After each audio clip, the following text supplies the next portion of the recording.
Question number 14 है, यदि एक मैट्रिक्स ये दी हुई है, इस मैट्रिक्स को ए मैट्रिक्स से गुणा करे तो अपने पास जो नई मैट्रिक्स ये प्राप्त होती है।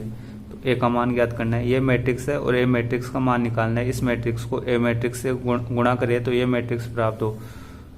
जैसे हम जानते हैं, जैसे कोई भी मैट्रिक्स हो, ऐसे मान लो ये अपनी 3x2 ऑर्डर की है और एक अन्य मैट्रिक्स है वो होगी 2x4। तो ये दोनों अवयव समान होने चाहिए तो मैट्रिक्स गुणनफल संभव है। तो अपने मैट्रिक्स का ऑर्डर क्या आएगा, नई मैट्रिक्स जो भी बनेगी इन दोनों के गुणनफल से, उसके मैट्रिक्स का ऑर्डर क्या आएगा, 3x4।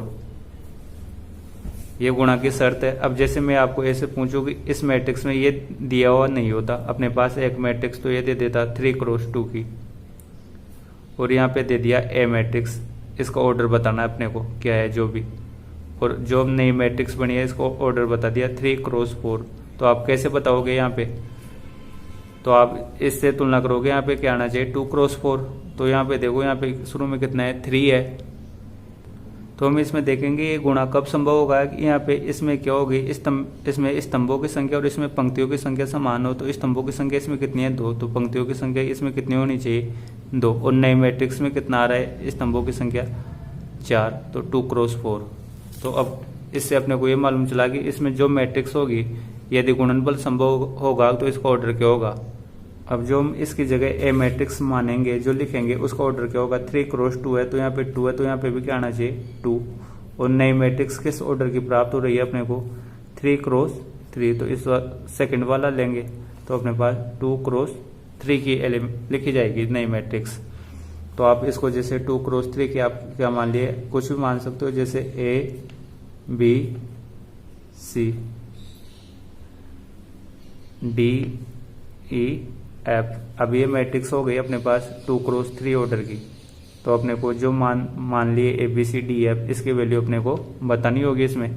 और नई मैट्रिक्स किस ऑर्डर की प्राप्त हो रही है अपने को ये, तो इसको लिख देना है अपने को एज इट इज। बस ये फर्स्ट स्टेप समझ में आ गई तो अपना हो जाएगा। अब इन दोनों को गुणनफल करते हैं। देखो आपके पास अब जो अपनी नई मैट्रिक्स आएगी वो किस ऑर्डर की आएगी, 3x3 की बनेगी इनमें गुणनफल में। तो आप 1 को ए से गुणा किए तो A, 0 को D से गुणा करोगे 0, 1 को B से गुणा करोगे B, 0 को E से गुणा करोगे 0, 1 को C से गुणा करोगे C, 0 को F से गुणा करोगे 0। तो पहली पंक्ति को तीनों स्तंभों से गुणा कर लिए, पहली पंक्ति को पहले स्तंभ से गुणा किया तो यहाँ पे रख दिए।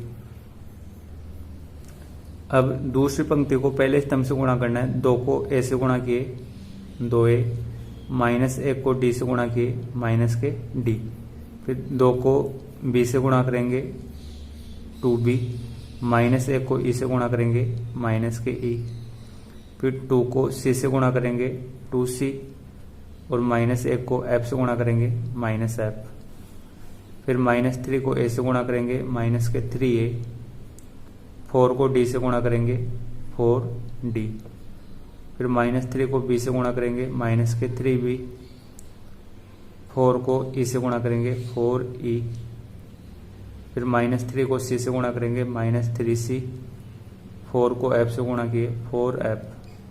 तो अपने पास जो मैट्रिक्स बनी है वो किस ऑर्डर की बनी, 3x3। अब ये किसके इक्वल, अपने इस मैट्रिक्स के इक्वल है। इसको एज इट इज उतार देते हैं वापस, तो इसको उतार लिए। अब जैसे गुणा करना तो आपको आता है, इससे जो भी पिछले वीडियो लेक्चर्स थे उसमें गुणा आसानी से बताया हुआ। अब इसमें हम संगत अवयवों की तुलना करते हैं। इसमें पहला अवयव है a+0, इसकी तुलना किससे होगी, इसके प्रथम अवयव से 1 से। तो आप लिखोगे a+0 = 1, आप लिख लोगे तुलना करने पर दोनों की।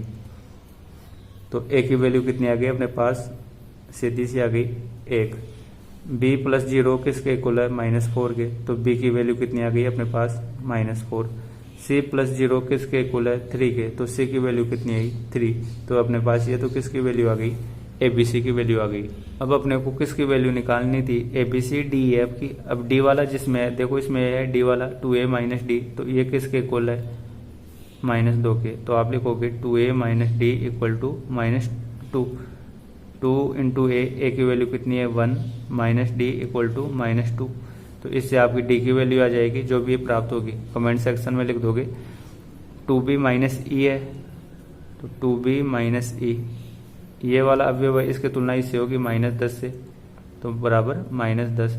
2 इंटू बी की वैल्यू कितनी है अपने पास -4 माइनस ई की जगह -e बराबर -10। अब इससे आपके पास ए की वैल्यू आ जाएगी और इस ए की वैल्यू जो है वो भी आप लिख दोगे कमेंट सेक्शन में आंसर क्या आता है। इसी प्रकार आप 2c माइनस एफ है तुलना करोगे 2c माइनस एफ, जो भी आंसर आएगा वो आप लिखोगे। 2c माइनस एफ किसके इक्वल है 6 के इक्वल है। अब 2c की वैल्यू रख दोगे, c की वैल्यू अपने पास पहले कितनी निकली 3 माइनस एफ की जगह -f बराबर 6। तो पक्षांतर करोगे इससे f की वैल्यू आ जाएगी तो आपके पास डी ई एफ की वैल्यू आएगी, वो आपका फाइनल आंसर हो जाएगा। यदि वीडियो अच्छा लगे समझ में आए तो कमेंट सेक्शन में रिप्लाई जरूर किया करो। आप सभी का वीडियो देखने के लिए धन्यवाद।